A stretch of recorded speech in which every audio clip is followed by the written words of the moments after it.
Bien, bonjour à tous. Merci d'assister très très nombreux à cette conférence douleur quand un chaman fait vibrer le CHU. Alors la médecine que l'on dit conventionnelle s'oppose de moins en moins à d'autres formes de médecine qui sont souvent très anciennes et pratiquées dans des pays très éloignés du nôtre. Donc pour agir en complémentarité, pour soulager des patients, un chaman népalais a relevé le défi en venant travailler dans un service antidouleur dans un CHU français, et nous allons revenir sur cette expérience tout à fait étonnante en images avec nos invités. Donc j'ai le plaisir de vous présenter Frédéric Arndt. Vous êtes anesthésiste, algologue et hypnothérapeute au CHU de Reims. Gaëlle Grandon, vous êtes journaliste, réalisatrice du documentaire Le chaman et le médecin. Pasang Lama, à vos côtés, vous êtes chaman népalais, fondateur du centre Komb Sambala au Népal et Keta Keti à venir en France. Désolée pour les petits couacs, pardon. Et nous avons également le plaisir d'accueillir Fulvio Mazzola. Vous êtes médecin généraliste et moine bouddhiste, et nos échanges vont être animés par Julie Malor, journaliste au Point. Bonjour, merci à tous de nous rejoindre pour évidemment ce sujet absolument fascinant qu'est le chamanisme. On a la chance d'avoir avec nous aujourd'hui un chaman authentique qui parle extrêmement bien français et que vous allez vous pouvez voir en œuvre, qui a œuvré durant une semaine dans un hôpital. Je vais demander peut-être à Gaëlle. Gaëlle Grandon, vous avez réalisé ce documentaire. Est-ce que vous pouvez nous raconter rapidement la naissance du film et votre rencontre avec Pasang ? Bonjour, merci d'être si nombreux. Tout d'abord, je vais dire ce que n'est pas le documentaire. Il n'est pas l'apologie d'une médecine vis-à-vis d'une autre.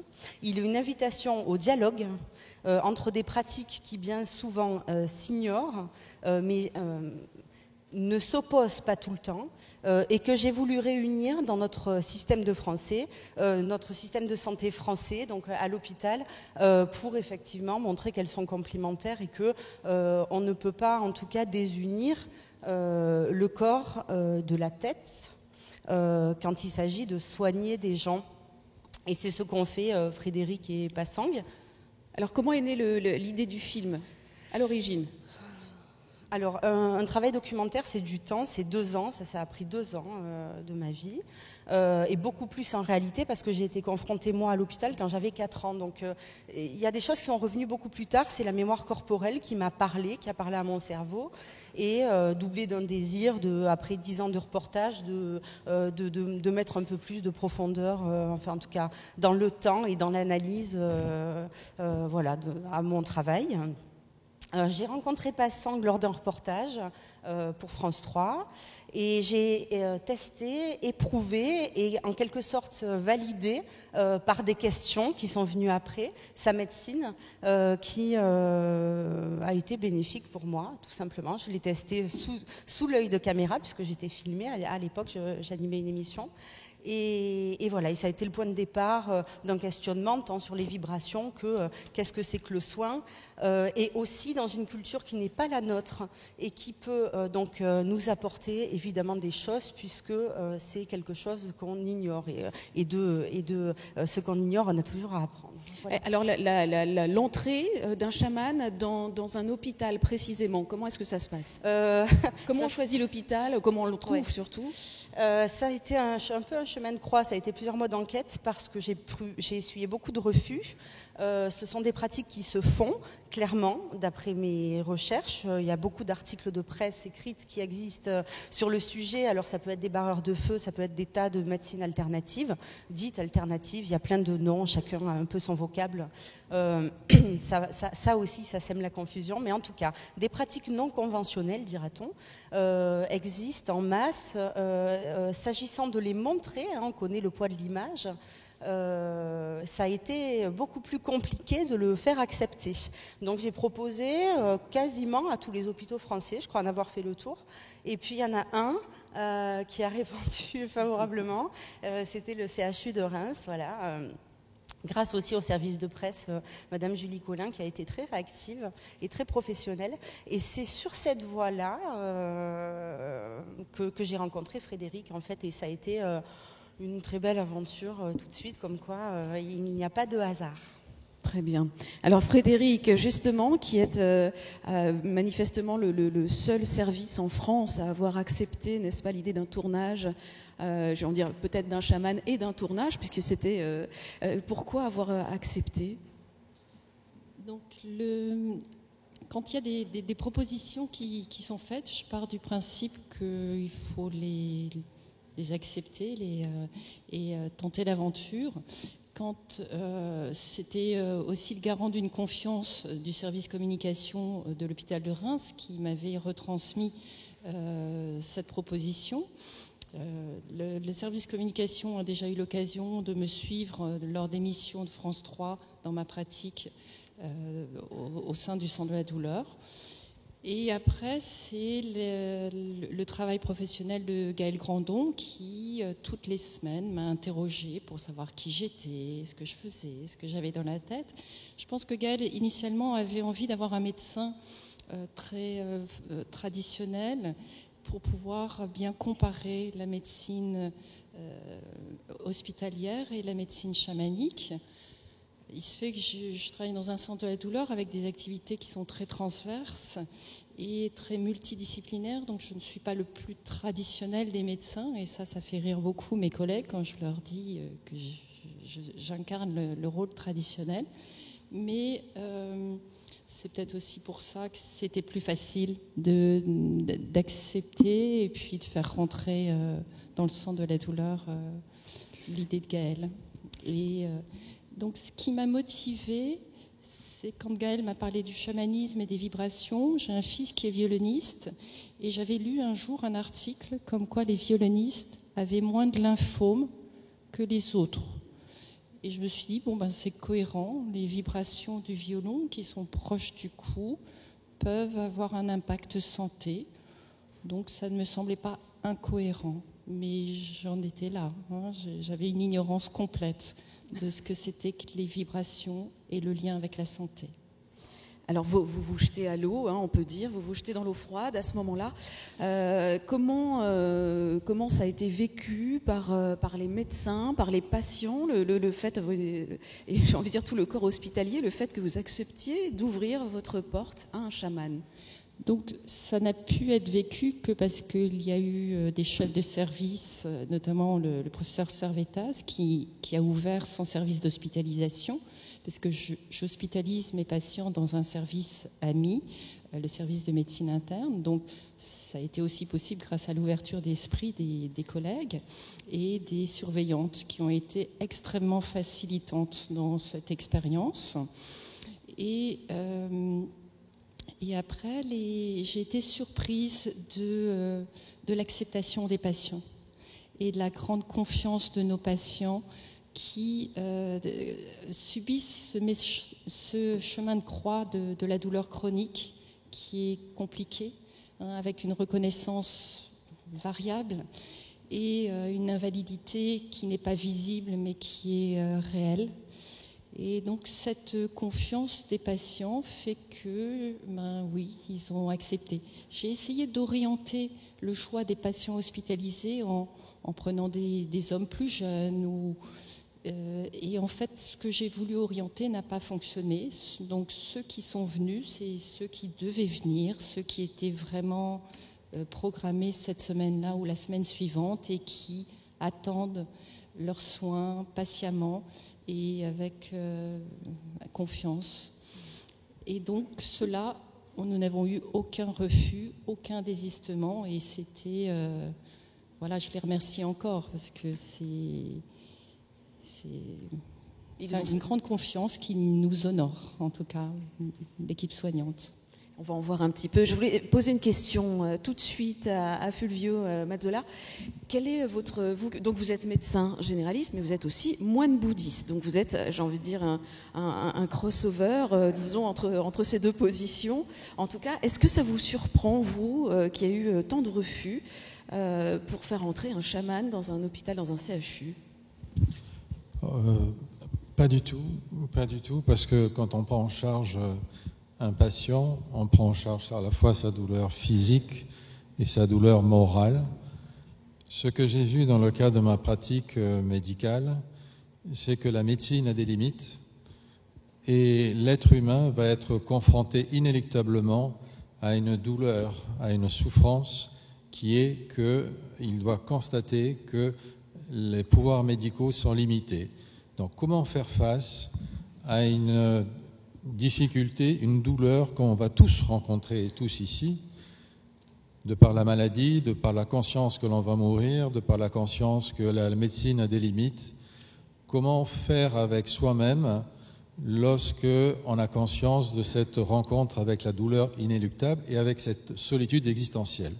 Donc ma pratique bouddhiste me permet d'utiliser ce qu'on appelle des tuteurs de résilience qui sont que comment lâcher prise, comment travailler l'acceptation, comment changer mon regard sur ma condition humaine, sur ce que je vais vivre,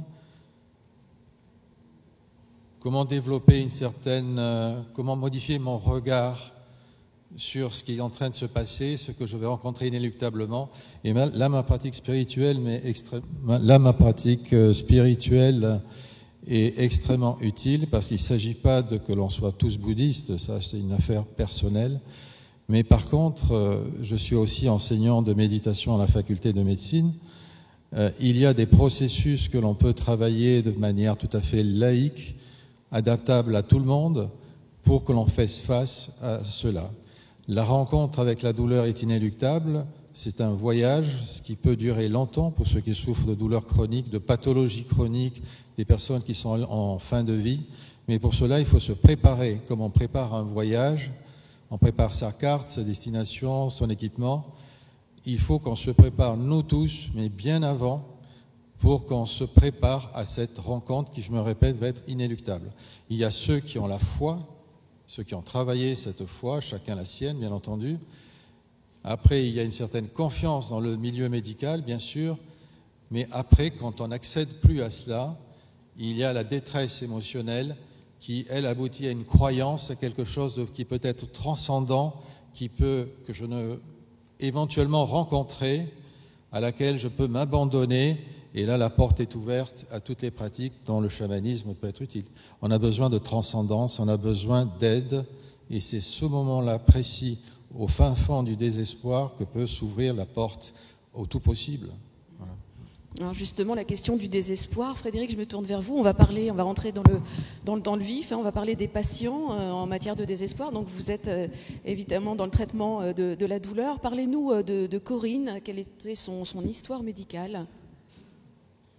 Donc, Corinne, les patients sont prévenus que j'interviens aujourd'hui et tous ont accepté que je parle de leur histoire médicale. Corinne, comme beaucoup de patients douloureux chroniques, a des soucis dorso-lombaires avec du matériel qui est en place en lien avec des chirurgies qui ont été réalisées par le passé. Donc voilà, ces chirurgies itératives créent certains bénéfices, mais créent une mémoire dans le corps, une cicatrice. Et ce sont des patients qui gardent des douleurs chroniques. On améliore les patients d'une façon, mais il y a toujours une limite. Ce sont les antécédents principaux de Corinne. Donc cette chirurgie a plusieurs étages avec ce qu'on appelle des cages qui sont posées et qui restent sensibles. La prise en charge multidisciplinaire a permis d'améliorer Corinne au prix d'une discipline, d'une règle d'hygiène de vie laborieuse dont elle était un petit peu lasse. Et le choix des traitements un petit peu plus lourds, comme le traitement qui est proposé de kétamine, était une solution pour elle de permettre d'être moins investie dans sa prise en charge et d'avoir un bénéfice. Voilà, c'est l'équilibre qu'on a trouvé dans sa prise en charge. Après, est-ce que je donne le suivi la suite? On va peut-être, on va laisser parler Passang et on reviendra sur ce que sont devenus les patients. Quel a été votre... voilà, on va parler de Corinne pour commencer. Passang, donc vous êtes chaman, c'est la 3e génération népalais, vous avez eu une transmission, n'est-ce pas, par, vous m'avez expliqué, votre oncle, enfin il y a eu votre père et puis ensuite votre oncle, donc vous avez appris. Alors, quelle a été votre première rencontre justement avec Corinne? Est-ce que vous vous en souvenez? Et quel choix thérapeutique, puisque vous avez, là on vous voit sur la vidéo avec des bols, parlez-nous un petit peu de vos ustensiles de cuisine. Bonjour, merci d'être là à tout le monde. Namasté. Voilà. Donc avant tout, avant Corinne, donc c'est déjà entrer dans l'hôpital pour moi c'était quelque chose de très important. Et déjà, c'était quelque chose d'énorme parce que j'ai pratiqué dans mon coin, dans mon monastère, dans les villages. Mais en rentrant dans un hôpital, j'avais jamais pensé. Donc, c'est grâce à Bagail. Donc, je remercie encore une fois. Et puis aussi, merci à Frédéric d'avoir accepté. Et grâce à ça, donc déjà, première impression pour rentrer dans l'hôpital, pour moi, c'était énorme. Et puis après, la Corinne, alors donc... Voilà, comme Frédéric a dit qu'il y avait quand même plein de choses en décision médicale. Pour moi, je ne regarde pas, je ne suis pas un scientifique, je ne suis pas médecin, donc je ne connais pas son problème médical. Donc moi, tout simplement, je scanne avec mon énergie, avec toutes les ustensiles, le bol, le tambour, le gong, tout ça, plus avec mon corps, avec la main. J'essaie de tout simplement scanner et de voir un petit peu d'où ça vient le problème. Pour moi, s'il y a une maladie qui est là, c'est tout simplement le fruit de quelque chose. Avant tout, vous avez planté une graine et le fruit est sorti 10 ans après. Donc avant tout, moi je vais chercher la source d'où arrive le problème. En fait, ce qu'on appelle, nous, on va chercher grâce à la transe, on va chercher dans un endroit, ce qu'on appelle le point zéro. Dans la source, c'est là où toutes les informations sont stockées. Voilà, donc grâce à la transe, je vais, dans un premier temps, voir la personne et pourquoi ça va arriver aujourd'hui, ces choses-là. Donc le problème de Corinne, c'est que moi, ce que j'ai senti vraiment, c'est vraiment lié par rapport à un attachement. En fait, voilà. Après, il y a d'autres patients, mais pour elle, c'est vraiment lié par rapport à l'attachement. Tout au long de sa vie, aussi la transgénérationnelle, tout ça, est lié vraiment à l'attachement. Donc, d'où elle a aussi encore ce qu'elle a dit, Frédéric, c'est qu'il y a des métaux dans le corps. Et jusqu'à encore aujourd'hui, elle garde des métaux. Donc pour moi, c'est un problème lié à l'attachement. Donc j'ai travaillé avec les bols, avec le gong et aussi avec certains mouvements qui permettent de travailler le détachement en profondeur. Très bien. Qu'est-ce qu'en pense le médecin, le moine médecin de cette technique des vibrations, par exemple sur le cas de Corinne en particulier? Alors, il y a le moine et il y a le médecin. Le moine bouddhiste croit beaucoup à ce regard énergétique, vibratoire. Dans le bouddhisme zen, on parle de ce qu'on appelle des agrégats. Nous ne sommes que des agrégats de matière, donc d'énergie. Donc la notion de vibration, vibratoire, peut être extrêmement utile. Elle est utile sur le plan intellectuel, ce qui permet d'adhérer à cette approche, mais ça peut être aussi utile sur le plan scientifique. La focalisation de l'attention sur une vibration donne ce pouvoir à la musique et donne le pouvoir aussi à l'accès à une sorte de transcendance qui en réfère à quelque chose qui nous dépasse et à laquelle, comme je disais tout à l'heure, dans les états de profond désespoir, on peut se livrer dans des forces qui peuvent être utiles, consolatrices et bienfaisantes. Donc la vibration, pour moi, est une forme d'accès au cœur et une forme d'accès à une transcendance. Voilà, après, c'est de l'ordre, c'est de notre aspect, quoi. Très bien. Alors, patient suivant, Frédéric. Parlez-nous un petit peu de Michael. Alors, Michael, c'est un homme. Hein. On a moins d'hommes en douleur chronique que de femmes. Et Michael a été opéré d'une hernie inguinale et il est boucher de profession. Et suite à cette intervention, il y a eu des douleurs chroniques qui sont apparues, qui sont devenues invalidantes, gênant la déambulation et diffusant dans tout le corps. On appelle ça une fibromyalgie.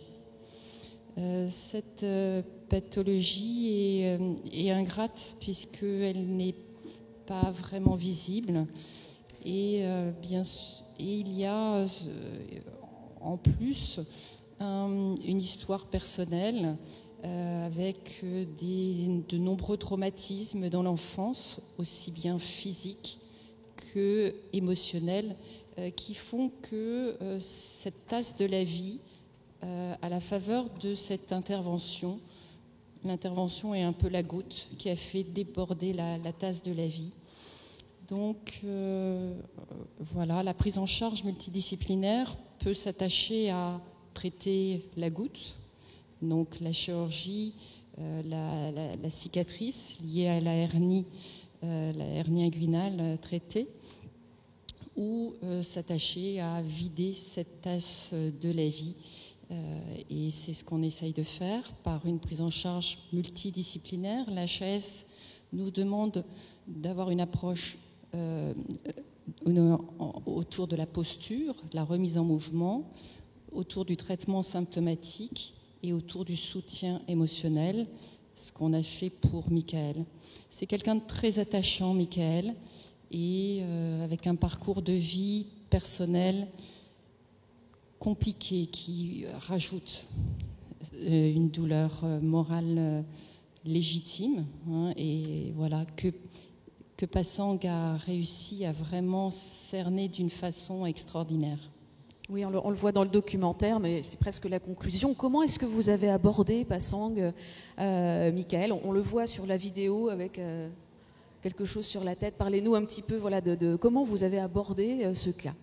Alors, comme Michael au début, c'était quand même très compliqué d'approcher, tout ça, c'était assez compliqué. Même il est quelqu'un d'attachant, mais il a une histoire très, très, très compliquée, on va dire.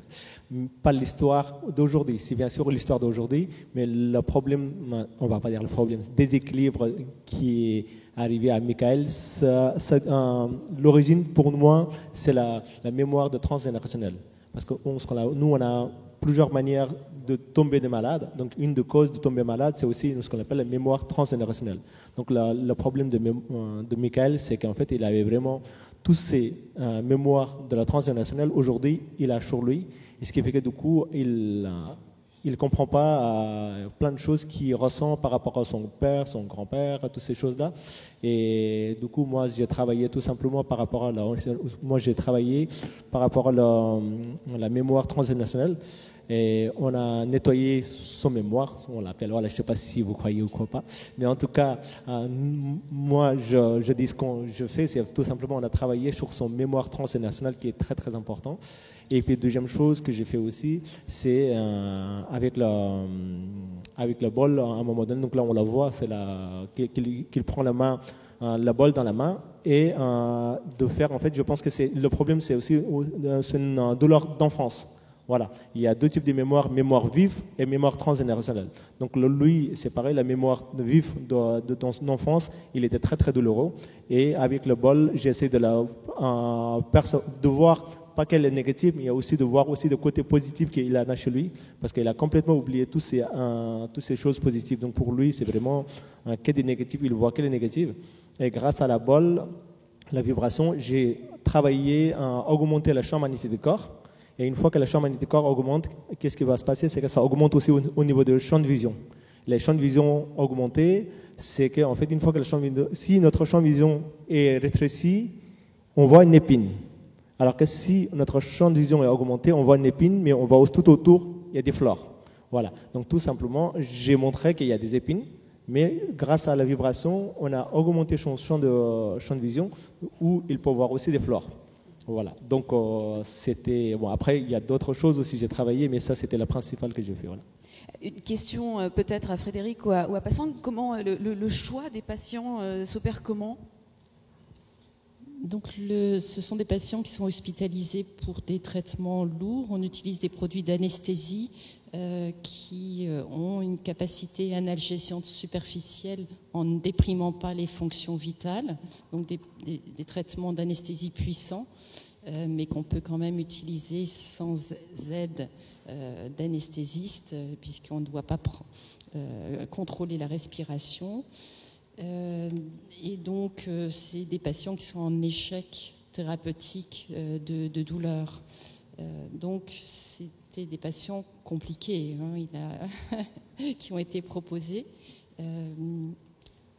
Ce que j'ai vraiment observé durant cette semaine avec Passang, c'est que ces vibrations ont fait réémerger à la conscience chez chaque patient des traumatismes anciens.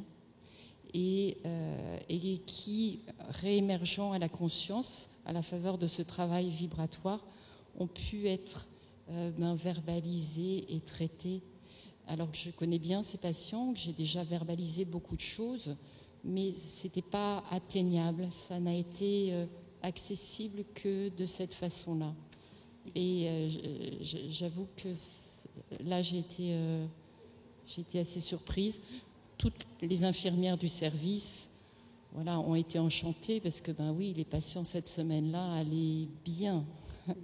Parce qu'on en a traité 5, il n'y en a que 3 qui paraissent à l'écran, mais par sécurité, j'en avais convoqué 5 et Passang a eu la gentillesse, puisqu'on l'avait promis à 5, qu'on s'occupe des 5.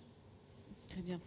Fulvio, qu'est-ce que vous en pensez, vous? Donc d'abord, c'est terrible d'entendre qu'on arrive au bout, que c'est un échec, qu'on n'arrive pas à soigner la douleur quand elle est chronique. Et qu'est-ce que ça vous évoque, de permettre cet accès finalement au-delà de l'échec? Voilà, c'est-à-dire que là où commence l'approche méditative et notamment bouddhiste, c'est lorsqu'on arrête les bavardages, les commentaires, les jugements. Donc on met de côté tout ce mécanisme de lutte pour rencontrer la réalité, c'est que je suis face à une douleur, face à moi-même. On dit souvent que la méditation, c'est une rencontre avec devenir intime avec soi-même, avec son intériorité, sa faiblesse, sa vulnérabilité. Comment je vais faire face à quelque chose qui me dépasse et qui me fait mal. C'est cette entrée en intimité qui ne peut se faire que par le silence ou par la mise en silence de ce qui est des bavardages, au travers des sons qui peuvent me permettre à la fois de m'apaiser, de mettre de côté mes pensées, et là, la rencontre avec soi-même commence. Et c'est là où il faut un accompagnement de quelqu'un qui est pratiquant et qui peut permettre d'aller à la rencontre de son être, de son humanité qui souffre profondément, que ce soit la douleur physique ou la douleur morale. Et c'est là où commence la pratique méditative. Oui. Très bien. Alors le troisième patient est une patiente, Brigitte, qui effectivement a une souffrance qui est presque visible, on le voit, elle manifeste. Racontez-nous, Frédéric, racontez-nous un peu l'arrivée de Brigitte.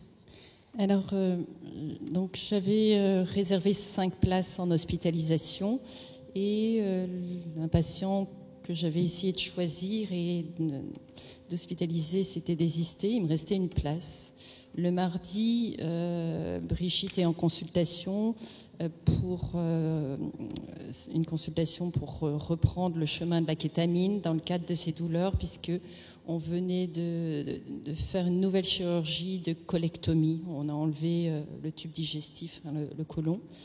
Brigitte a un passé médical lourd avec plusieurs chirurgies du rachis avec du matériel qui reste en place et une histoire médicale personnelle lourde par rapport à l'accident de naissance médicale de son fils qui reste marqué par cet accident, donc une blessure au quotidien dans la chair de sa chair et une rancœur vis-à-vis du corps médical que l'on peut comprendre d'une façon légitime. Donc Brigitte, je lui dis, j'ai une place lundi. J'étais soulagée, elle pouvait. Et donc elle était ravie parce que voilà, elle attend son traitement. Mais c'était compliqué. Voilà. Brigitte ne croit plus beaucoup à la médecine, ce qui est normal. Et donc après, est-ce que je parle de Brigitte 3 mois après ou on en parlera après ? On va revenir sur les résultats de Brigitte. On a très envie. Passang, racontez-nous. Alors justement, Brigitte, on le voit dans le documentaire, qui est physiquement quasiment impossible à toucher. Et on voit la progression, on vous voit avancer, on la voit sourire, on la voit expulser ses mots. Racontez-nous, votre rencontre et ce que vous avez mis en pratique. Alors, Brigitte, donc on va sourire là. Alors, Brigitte, le problème, le déséquilibre qu'elle a, c'est que c'est quelqu'un qui est entouré de quelque chose d'assez négatif. Donc pour moi, elle, c'est son problème. C'est pas lié par rapport à la mémoire transgénérationnelle, c'est la mémoire liée vraiment aujourd'hui de vivre depuis son enfance jusqu'à aujourd'hui. C'est que je pense qu'elle a quelqu'un qui met des mauvais mots sans arrêt. Vous voyez, c'est quelqu'un c'est quelqu'un qui est né quelque part et dès le matin, c'est quelqu'un qui l'insulte, quelqu'un qui la touche pas physiquement, mais quelqu'un qui la valorise pas, quelqu'un qui ne met pas en valeur. Si je vis avec quelqu'un, dès le matin, si elle m'a insulté ou qu'il m'a fait des mauvais mots négatifs. Donc je pense, pour moi, c'est vraiment, pour elle, il faut déjà enlever tout ce qu'elle avait vécu depuis l'enfance, des choses négatives de parole. Voilà. Pour moi, c'était ça qu'il fallait faire. Donc c'est pour ça que je l'ai fait rire. Elle a oublié de sourire. Là, à la fin, vous voyez, elle a réussi à sourire. Au début, on approchait, elle faisait vraiment, à peine toucher, elle sautait. Et c'était tout simplement parce que je pense que c'est lié par rapport à un manque d'amour. On parle de l'amour inconditionnel, d'accord. Voilà. Donc j'ai travaillé vraiment par rapport à c'est comme si une fleur qui est complètement fanée. Il y a le soleil, mais il n'y a pas la pluie. Donc du coup, le travail que j'ai fait, c'est comme j'ai arrosé une fleur petit à petit, et petit à petit cette fleur s'ouvre. Voilà. Et à la fin, on a réussi à tellement s'ouvrir que ça rayonnait partout. Voilà. Donc j'ai travaillé beaucoup sur la joie. Donc là, vous la voyez avec la flûte, mais elle a oublié la joie. Elle a vraiment complètement oublié la joie parce que elle m'a pas dit, mais j'ai senti ça. Et puis après, j'ai posé des questions. C'est vrai qu'elle était elle a une vie où il n'y a pas de choses positives. Donc j'ai travaillé juste sur la joie et l'amour. Et c'était déjà super. Et, on voit effectivement la joie éclore sur son visage, véritablement. Frédéric, alors maintenant, oui, donnez-nous des nouvelles et durabilité des effets. Parce que c'est la question que tout le monde se pose. Alors, déjà, je n'avais pas le droit de dire à Brigitte « Oh, vous allez mieux ». Parce que Gaël me disait « Ah non, Frédéric, c'est l'image qui parle ». Donc, voilà, donc je devais rentrer dans la chambre et lui dire « Bonjour ». Voilà, et ça c'est pour l'anecdote. Donc Brigitte, à la fin du reportage, souvent on me dit oui, mais on ne sait pas ce qu'ils sont devenus les patients, et puis oui, on devine bien qu'ils vont mieux, mais on voit bien ce regard interrogatif et cette crainte que Brigitte a à la fin du reportage parce qu'elle n'ose pas y croire. C'est le langage corporel parle beaucoup, et en tout cas moi c'est ce que j'ai clairement elle va mieux, elle est assise, elle s'appuie sur sa main, cette main qui était douloureuse et qu'on ne pouvait même pas toucher. Brigitte qui avait une attitude empruntée allongée et à la fin, elle est quand même assise en appui. Hein, donc oui, clairement, elle va mieux, mais la mimique reste figée parce que elle a peur de demain. Passang va partir, qu'est-ce que je vais devenir? Enfin, voilà. Et donc, je revois Brigitte comme les autres patients 3 mois après, ou 6 mois après. Et Brigitte rentre dans mon bureau avec une démarche précieuse. Hein, on connaît donc le passif médical.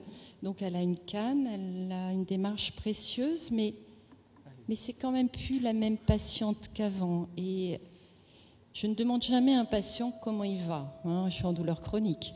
Donc, je demande toujours au patient qu'est-ce qui a changé. Hein, en douleur chronique, il faut impliquer le patient. Il faut remettre le patient acteur. Et là, je n'ai pas dit ça. J'ai dit, Brigitte, enfin, madame, vous rayonnez. Et là, Brigitte de me répondre, oui, tout le monde me le dit. Ah, bon, j'ai marqué un point, donc c'est pas que moi. J'ai envie de le voir, mais... Et donc après, donc toujours Brigitte debout, voilà, c'est compliqué de s'asseoir quand même, parce que... Oui. Et elle reste debout, et donc là, je lui dis, mais madame, qu'est-ce qui vous a appris, Passang? Qu'est-ce qu'il vous a apporté? Et là, Brigitte de me répondre, il m'a appris à respirer. J'en étais bluffée de cette réponse. Et c'est vrai que quand vous regardez le reportage, je n'avais jamais vu cette patiente sourire. Jamais, jamais. Et la scène du rire a été très difficile à vivre pour moi qui étais dans cette pièce et qui ai vu Passang prendre dans ses bras, donner de l'amour, être en résonance corporelle et de lui demander de rire. Et j'étais à vivre la scène, j'étais aussi très admirative que la patiente ne se rebelle pas et accepte, voilà, de rire avec Passang. Hein, puisque l'intention de Passang est tellement forte que les patients résonnent avec, mais c'est beau à voir.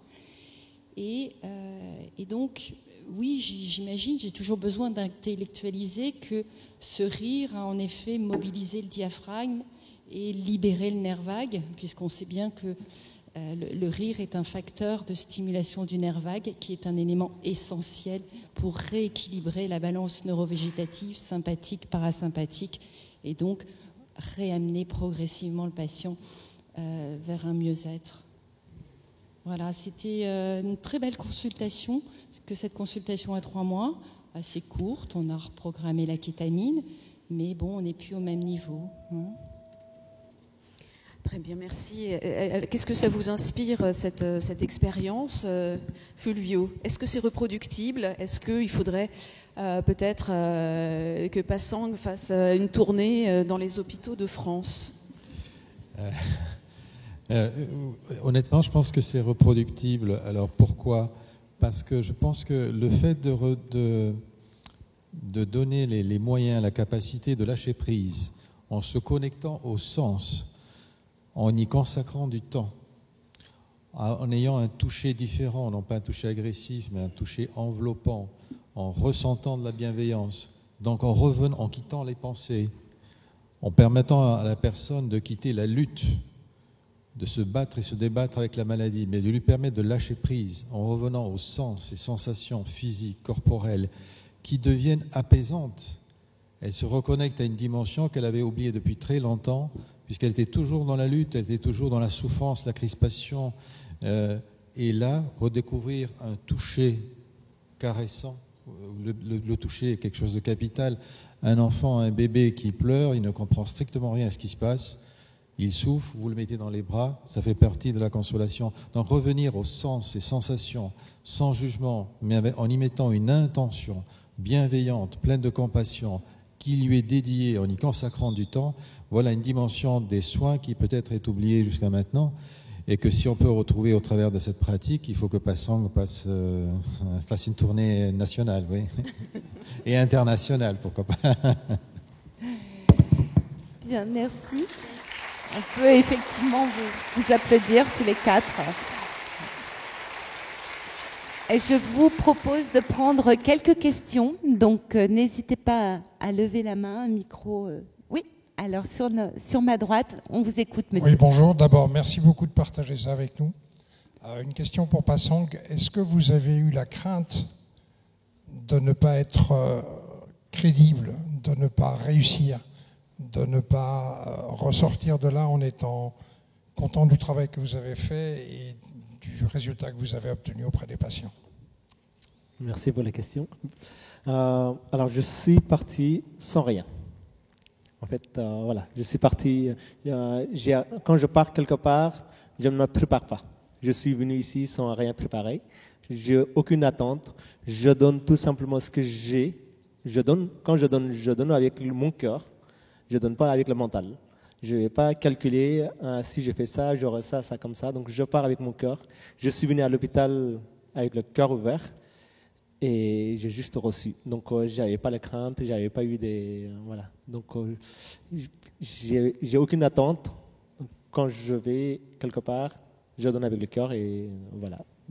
Donc je n'avais pas eu les craintes déjà. Merci. Merci à vous. Une question sur la gauche. On vous écoute. Bonjour. Bonjour, merci Bonjour. beaucoup de partager cette expérience avec nous, c'est passionnant. Je voulais savoir comment est-ce qu'on peut voir votre documentaire, s'il vous plaît. Merci. Je ne sais pas qui parle parce que j'ai... Donc voilà, mais ça ne m'empêche pas de répondre. Je ne vois pas le visage, mais c'est pas grave. Alors, comment on peut voir le documentaire? Oui, le documentaire est disponible en VOD. Ah non, il va aussi être rediffusé sur France 3 le 14 avril. Donc, il sera disponible pendant 1 mois en replay. Et sinon, il est en VOD louable. Merci. Donc, une autre question sur ma gauche. Allez-y. Oui. Alors, bonjour. Bonjour. C'est vrai que c'est très émouvant. Je vais me lever, pardon. Donc je suis sourde, je suis obligée de m'exprimer en langue des signes et je suis traduite par l'interprète ici présent. Votre témoignage est très très émouvant. C'est vrai que c'est l'évolution aussi des nouvelles médecines plus humaines. J'avais une question par rapport à vos méthodes quand vous rencontrez un patient entendant. Donc vous avez expliqué un petit peu le protocole. Est-ce que si vous rencontrez un patient sourd, parce que j'imagine que l'utilisation du bol, il y a aussi le son qui rentre en jeu. Donc voilà, comment vous faites avec des patients sourds? Oui, Passang. Merci beaucoup. C'est une question très, très, très intéressante que je voulais absolument évoquer. Chaque personne a des choses qu'on développe. Donc, le travail que je fais, c'est pas forcément que par le son. Le son, c'est quelque chose qui nous manque, quelque chose qui nous disperse. Mais avant tout, c'est la vibration. Avec les vibrations que je travaille, et les personnes qui n'entendent pas ou qui ne voient pas, ils sentent beaucoup plus de vibrations que nous, ce qu'on attend. On est toujours dérangé par ce qu'on attend, le jugement des gens, aussi ce qu'on attend tout autour. Et la vibration, en fait, je travaille pas avec le son, je travaille avec les vibrations. Toutes les personnes que je donne des cours, des formations, je dis toujours avant d'écouter le son, on écoute les vibrations. Donc c'est à travers des vibrations que je travaille sur le corps. Sur le corps de personnes et aussi sur tous les êtres vivants qui sont sur la Terre. Voilà. Merci beaucoup. Madame, vous avez une question également. Oui, juste une petite question pratique. Lors de la séance de Passang avec Brigitte, à un moment donné, vous avez pris la main de Frédéric et vous l'avez mis sous le bol une ou deux fois. C'était pour quelle raison ? Alors, c'était pour faire sentir les vibrations qui sont au niveau des têtes. Parce qu'en fait, j'essaie de sortir son joie qui est tout au fond, comme si un bout de plomb au fond de l'eau. Et comme j'ai réussi on a travaillé ensemble et petit à petit, on a réussi au début, il y avait plus de vibrations et petit à petit, au fur et à mesure du travail qu'on avait fait ensemble, on a réussi à monter les vibrations jusqu'à la tête. Et c'était pour montrer à Frédéric, pour dire à quel point ça vibre aujourd'hui et pas le jour d'avant. Voilà. Merci beaucoup. Je me tourne vers Frédéric peut-être. Est-ce qu'on peut espérer qu'il y ait une évaluation, parce que j'imagine qu'il y a un système qui est en France qui est très très lourd pour reconnaître ce type de pratique. Quelle évaluation est-ce qu'on peut l'envisager demain pour une éventuelle généralisation à moyen terme? Alors, tous mes patients sont évalués. Le souci, c'est l'évaluation d'un domaine qui est subjectif. Donc, les patients, Brigitte comme les autres, ont tous rempli des questionnaires de qualité de vie, des questionnaires validés d'HAD, de BERC, de FIC, de PCLC. Et tous ont rempli les questionnaires à la fin de l'expérience. Donc une semaine, c'est court, puisque évaluer la douleur, les évaluations, les échelles d'évaluation se font toujours sur la semaine précédente, donc pendant l'hospitalisation. Quoi qu'il en soit, ça a fait l'objet d'un travail écrit et que j'ai présenté au Congrès national douleur de Montpellier, SFETD, en novembre. Et les patients avaient des critères d'amélioration sur les évaluations d'anxiété et de dépression. Pour l'évaluation donc, que je continue, puisque je le fais à chaque consultation, on reste quand même hospitalier et on doit savoir ce que l'on fait. Bien sûr, on voit que c'est une évolution qui est favorable, discrète et qui avance clairement. Merci beaucoup. Peut-être, vous voulez ajouter quelque chose? Oui. Par contre, ce qui est validé, moi, je souris parce que j'ai mon ego qui essaie de vous vendre la méditation. C'est comme ça. C'est l'ego, c'est le. Okay. Ce qui est validé, c'est la méditation. Oui. Ce qui est validé maintenant sur le plan scientifique, donc je vous invite tous à choisir votre pratique méditative qui existe dans toutes les approches laïques. Donc, utilisez-le largement.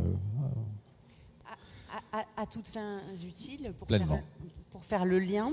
Le bol, en fait, permet, c'est facile, très accessible d'en avoir un à la maison, et la voie de l'auto-guérison est quand même assez propice, favorable à guérir, à y parvenir.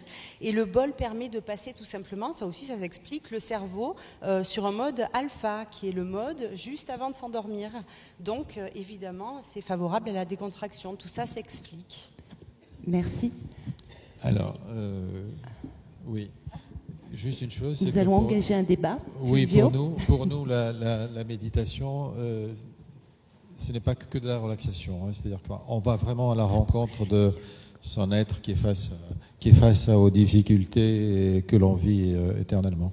Donc il y a la relaxation, effectivement, comme tu disais, qui est accessible et qui est possible par la vibration des bols. Et la méditation a une autre approche, c'est le travail sur les pensées, sur le vécu, sur les sensations, les émotions, le vécu, quoi. Mais il faut bien débuter. Peut-être juste, Fulvio Malzola, un peu en guise de conclusion, puisqu'on arrive au terme de ce débat, est-ce que vous avez le sentiment, et même plus que ça, dans votre pratique, est-ce que ce qu'on appelle les interventions non médicamenteuses progressent aujourd'hui? Certainement. Ouais. Certainement. C'est vraiment le sentiment elle relève du fait d'une demande, d'un besoin. Les repères, les tuteurs de résilience qui sont les croyances en la médecine, aux religions, aux médecins, tout ça s'effondre. Donc la prise en charge personnelle de soi-même devient de plus en plus importante. Et donc chacun de nous doit faire son chemin, chacun de nous doit prendre soin de soi. Chacun doit trouver sa méthode. Et donc la porte est ouverte. Ouais. C'est une très belle conclusion. J'aimerais ajouter que Gaëlle, je pense, vous partez au Tibet, donc en préparation d'un deuxième film en 10 secondes. Oui. En fait, je prépare avec le concours de ces deux magnifiques personnages un second film. Donc c'est le match retour. On va au Népal pour essayer de mettre un schéma anatomique selon la formule de Frédéric sur la médecine de l'invisible. Donc on va évidemment aller à la rencontre d'une médecine, mais aussi de croyances qui forgent cette médecine. Merci beaucoup. On vous applaudit très fort. C'était passionnant. Merci. Merci beaucoup. Merci. Bravo. Et bravo à vous. Merci, merci également Julie. Donc, écoutez, une dédicace maintenant, puisqu'il est 16h. Éric Emmanuel Schmitt va dédicacer le tome 2 de La Traversée des Temps, juste dans le hall. Et nous, on se retrouve dans quelques minutes pour aborder un autre sujet, les humains des psychopathes vis-à-vis de la planète. C'est la question que nous allons poser à nos deux invités. Merci de bien vouloir libérer très vite l'amphithéâtre pour ceux qui ne sont pas inscrits à cette conférence, qui nous évite de perdre du temps. Merci beaucoup à vous tous et à tout à l'heure.